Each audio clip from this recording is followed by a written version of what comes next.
Hello everyone. आज हम कर रहे हैं मैक्रो इकोनॉमिक्स का फर्स्ट चैप्टर क्लास 12 का, जो कि है circular flow of income.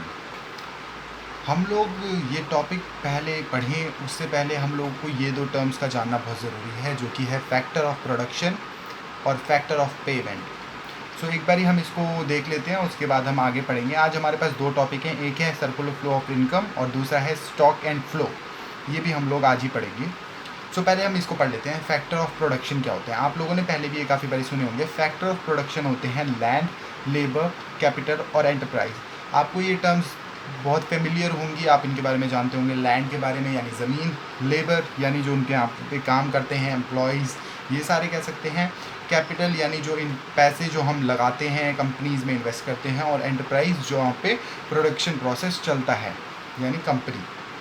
Factor payment क्या होती है? जो हम इन लोगों को पेमेंट देते हैं as a salary, as a remuneration, तो हम लोग जो उनको पे करते हैं वो होती है फैक्टर पेमेंट। क्या कह सकते हैं?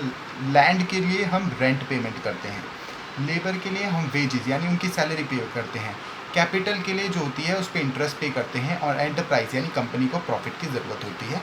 तो ये चार चीज़ें हैं जो हम सेपरेटली चार लोगों को पे करते हैं। अब आगे बढ़ते हैं सर्कुलर फ्लो ऑफ इनकम के बारे में। Actually circular flow of income एक प्रोसेस है। कैसा? आइए देखते हैं। ये स्टेटमेंट कुछ इस तरीके से कहती है कि it refers to cycle of generation of income from in the production process, its distribution among the factor of production, and finally its circulation from households to firm in a form of consumption expenditure on goods and services produced by them। क्या कहना चाह रहे हैं कि जो income, जो एक तरीके से इनकम को जनरेट करना, जो इनकम जनरेट होती है प्रोडक्शन प्रोसेस के थ्रू यानी प्रोडक्शन के प्रोसेस के थ्रू यानी मैन्युफैक्चरिंग के थ्रू जो इनकम जनरेट होती है, उनको डिस्ट्रीब्यूट करना फैक्टर ऑफ प्रोडक्शंस में।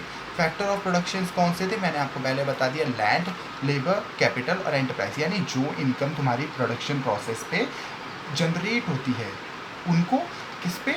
इनको डिस्ट्रीब्यूट करना, इनको दे देना, फैक्टर पेमेंट को दे देना। और फिर उसके बाद जो इनके पास जो अमाउंट आती है as a salary, as a wage, as a interest कह सकते हैं, एज अ प्रॉफिट जो इनके पास आती है, वो लोग ये क्या करते हैं इस पैसे का? वो लोग इनके द्वारा, कंपनीज के द्वारा बनाए गए चीज़ों को खरीदने में उन पैसों को खर्च करते हैं। Is called circular flow of income. मैं आशा करता हूँ कि आपको समझ आया होगा। मैं एक बारी आपको वापस से ये चीज़ें समझाऊंगा आगे। इससे पहले एक बार ये अजम्पशन देख लेते हैं, आपको अगले फेजेस में ये बात क्लियर हो जाएगी। तो टेंशन नहीं लीजिए अगर आपको इस बारे में समझ नहीं आया, आप आगे सुनिए पहले इस बात को। अजम्पशन क्या है इसमें? कि entire amount of households is to be spend on purchase of goods and service from the firm. मतलब जो भी अमाउंट जो होगी उनके पास आई होगी फैक्टर ऑफ प्रोडक्शन के पास, यानी हाउस होल्ड्स के पास जो भी पैसे आए होंगे, वो लोग उनको कहाँ स्पेंड करेंगे? सिर्फ और